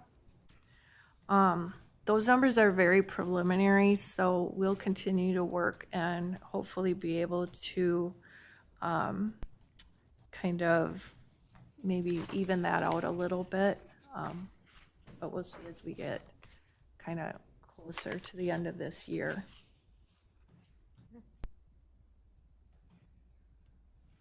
And then a review of what we talked about in June.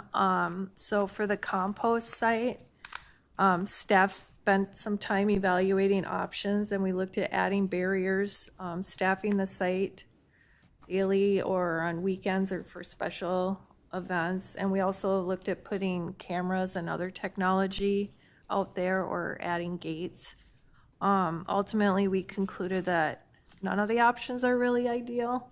A barrier wouldn't be recommended because we know that public parking is available out there, and we we have signage saying it's available, so we can't really barricade off that area and then still be able to allow people to park.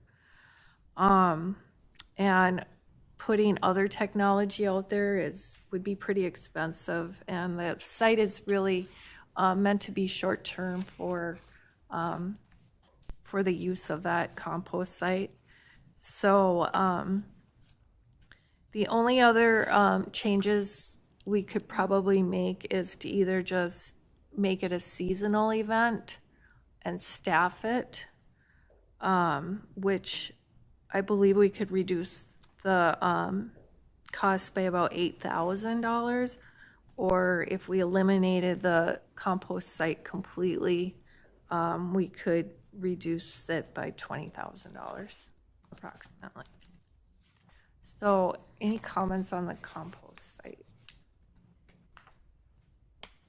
Council, questions, comments? It's a tough one. It's a tough one. What does the seasonal look like? How would Well, that? what we've done before is we've done like a spring and a fall event, like on the weekends. So, and then we usually we'll have public works staff down there. I mean, it's going to be hard to keep people out of there though at other times because they're going to come in there anyways. But I mean, we can try just by putting signage up, but I anticipate that people are still going to go drop it off at their leisure. Yeah. In years past, I know we have picked like a couple of weekend dates and had an event. People would bring their leaves and stuff like that, and it's difficult to choose the right date for starters. And then if, they're not available to clean up their yards, and then that doesn't work for them, and it's a tough thing. Yeah, I think it's one of these, like, a little bit of a bitter pill to swallow. This is a good service for our community. As our community grows and we have more people investing in their homes with landscape and things, that's just a general improvement to the overall well-being of Victoria. I think we all shared that at least my personal view was that as we did Night to Unite and drove around and saw the great community that we have, it's because people make that investment, and this helps them drive community here. And I think that although it's difficult and challenges and has expenses, it does have a needed benefit, and we should just continue to keep that service level high. And we can leave it in for max tax, and then I think at this point, we know these are pain points for us, and we're going to have a better discussion around this, for sure. Are we able to get numbers on my neighborhood has an HOA, right? We get our compost picked up. Like how, like the percent of homes that would have you know what I mean? Because I'm like, because if it's a very small number that actually uses this, right? Like it's like most people have compost picked up at their house. Now things happen where lightning or high winds knock down branches that you can't fit in your. But I mean, if something like that were to happen, we could always have an event. Sure. I know we looked into this a couple of years ago, and I don't know if there's any way that we can dig up that information. I know there was some conversation that every trash hauler had this, could add compost to their trash. Mr. Shoger, you're coming to our rescue. Thank you. So I just was checking the numbers. I believe we are actually trending very well this year with our budget for the usage of that location for compost.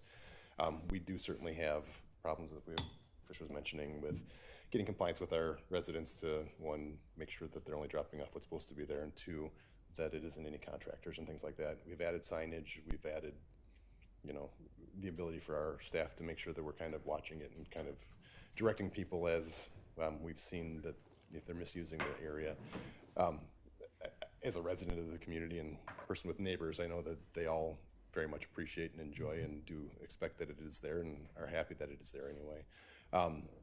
We're we've also been the beneficiaries of a grant that has been received for $12,000, I believe, or maybe something like that, from the county to help offset some of those costs that we've used for operating that area. Yeah, I'm not sure what the answer is exactly to make it best used for all of our community, because as you mentioned, Councilmember Roberts, that there are some people who have compost that they use in their neighborhoods. I would say the vast majority don't have that. That at least that they're using the service, that they have employed that service, whether it's through an HOA or individually. I couldn't, I guess, answer the question what the percentage of our neighborhoods or even residents are using the compost site, but it's very well used. I can tell you every Monday when I come in and the pile's huge, I go, well, it was busy again. So. Yeah, and I don't think the problem is the residents who are using it. The problem is the contractors who are dumping or other people who are coming from other places and using it and that kind of thing. And I think that just becomes to be a compliance issue more so than the providing the service for our residents. So I think we're gonna have to think about some ways to get people into compliance that aren't. So, all right, with that, should move along here. Yeah. Sounds good. Okay, so, and then the park master plan, we currently have $65,000 in there, because as I said before, I moved a third of it out into the rec center fund. So it's just, we were looking at that 10-year versus the 20-year plan to kind of narrow the scope a little bit. So just to get your feedback or thoughts on if you feel comfortable with keeping that in there for max tax at least. Trish, what's the difference between a 10-year or a 20-year plan? Is it a significant savings if you just do 10 years versus 20? Because it's $100,000 to do a 20-year plan, and you moved 35 of that off into the rec center. So that's what we were thinking, that we can maybe get that lower if you are in agreement to maybe lessening that scope as well. It's just that typically we've done a 20-year plan. Yeah. I mean, can we wait because we have our half-day work, right? Yeah, and we're going to have the half-day workshop, which I think then maybe we can discuss it a little bit more in depth. So it might, if you're comfortable with leaving this in for max tax, that. Well, and I know we're also doing some good community outreach. And get more answers. Department. Wow, this is one of those things. I mean, we can certainly leave it in for max tax, but this is one of those things that I'm feeling is not a necessity for 2024. A park master plan, not a necessity for the city of Lakes and Parks. Not for 2024. I'm not saying forever, but we've got a lot of stuff to pay for. And, we're doing some engagement. I mean, I feel like, I don't know, this is not a priority for me, I guess, to do a master plan. So it might be something that then we can discuss in more depth and get an overall consensus at the workshop, and that'll be definitely in time for our final council. Is that agreeable? No, I think it's short-sighted. But don't you think we should talk about it at the all-day workshop? Is that the question? Agreement to talk about Yeah, it? we have to talk about it at the workshop. I would agree with that. I think it's Is great that to talk past about max tax? No, She said the timing was all right. no, it's not passed. it. Is that workshops in what? Well, we would include it in max tax. We would leave it in for max tax because we can go down before December. But at least then we have it there if you decide. Okay. Okay? Okay. And then the unfunded strategic goals. So we reviewed the unfunded strategic goals, and in order to be able to complete these goals that are listed here, we would need to have additional staff. So the Exploring Arts and Culture Committee, implementation, rental licensing program, and equity initiatives and practices. So staff would be needed in order to achieve these goals. Dana wants to add to that. Yeah, Ms. Hardy, please. Thank you, Mayor, members of the council. Just real quickly, the rental licensing program, I think We do anticipate moving forward with some sort of discussion and framework to present back to council at your next all-day workshop in 2024. I think we need to have a better understanding of the scope. This could be a very narrow scoped program, or it could be a very broadly scoped program. So I certainly think that there are some things that we can do with a rental licensing program, and those are good things to do. But we need better direction from council on what you want in, to gain from that program. So we'll just be developing in the next fourth quarter, first quarter of next year, some additional framework to have that discussion as part of your all-day workshop in the spring. All right, thank you. And then the final item for review is the Southwest Transit. So Alyssa spoke with Southwest Transit and got some good information on the services that we currently provide and the options that we have. So we would have an opportunity. I starred the two items. The Prime Edge, which goes to Shakopee, Mystic Lake Casino, the Mall of America, and then the Prime Minneapolis Airport. We could remove those from our program. Now, residents would not be able to request those services, but they could get rides to the Chaska station, and then they could get to those places from that station. This chart is showing the riders for each of those categories from January through July of this year. I'm estimating that we could save about $13,000 by eliminating those two routes. And also to add Southwest Transit would not give us a dollar amount, but they said that they are planning to raise their rates for 2024. I'm expecting, just from what Carver is paying, that it'll probably be $2 a ride. So it could be significant. So just to clarify, the Prime Edge and the MSP airport rides, we don't pay for the entire ride, but we supplement a portion of that. Right, so most rides are $4 to the person riding, and then the city pays for $10.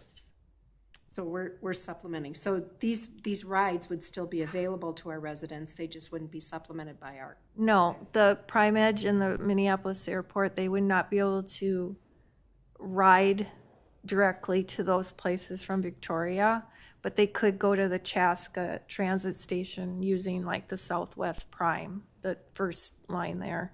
So the Southwest Prime would bring them into that Chaska station where they could go to the airport or to the Mall of America or the casino or what have you. I think we should take those two out. I don't think we need to supplement for people going to the casino or the Mall of America to shop. Even the airport, right? Like either Well, it's for clear that- work, your business pays for it, or if you can afford a vacation, you can afford to figure out your like. This is clear it's a spring break trip. Yeah. Ride. Right. 121 rides in March. What happens in March? Thank you, Mayor, members of the council. It was brought to my attention today that there is at least one resident who actually works at the casino and depends on that transportation service to get to work. So the option in that case would be for that individual to go to. If you were to make that decision, they would have They to. still have an option. Yeah. Does WeCab, are there services for that? Absolutely. One person that we can say, here's your alternative that can get you to and from where you need to be at the. Yeah, and it's Southwest Prime, right? You take it from your house to the East Creek, and then they take you to. Yeah. But even with other, I mean, we put a line item in the budget for WeCab. We have in the past. We do. We do $2,500 a year to WeCab. That's a program that we can. Would WeCab work for that? WeCab would be for medical services, so like hospital.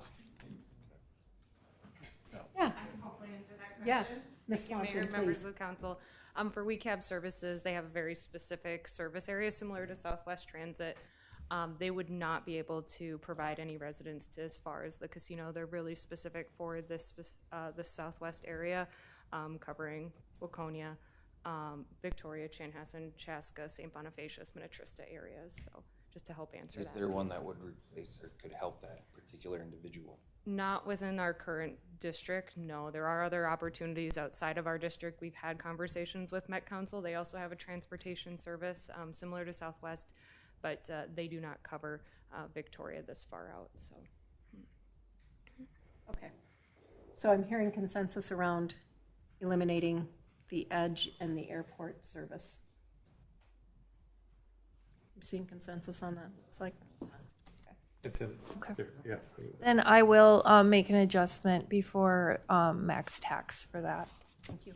And then just to remind you that I will be presenting to you that max tax levy at the September 11th meeting. And we must have that certified to Carver County before the end of September. So it can't, before the end of the year, it can go down, but it cannot go up. And then last slide, any additional information you would like me to research before that September 11th max tax levy presentation. Council, anything more than what we've already provided? I don't think so. All right, All right, there we go. that is all I have. Thank you very much. All right, any other last comments from council? All right, seeing none, I will entertain a motion to adjourn the workshop. Motion to adjourn? Second? I have a motion and a second. All in favor signify by saying aye. Aye. Any opposed? Motion carries. We stand adjourned. We will circle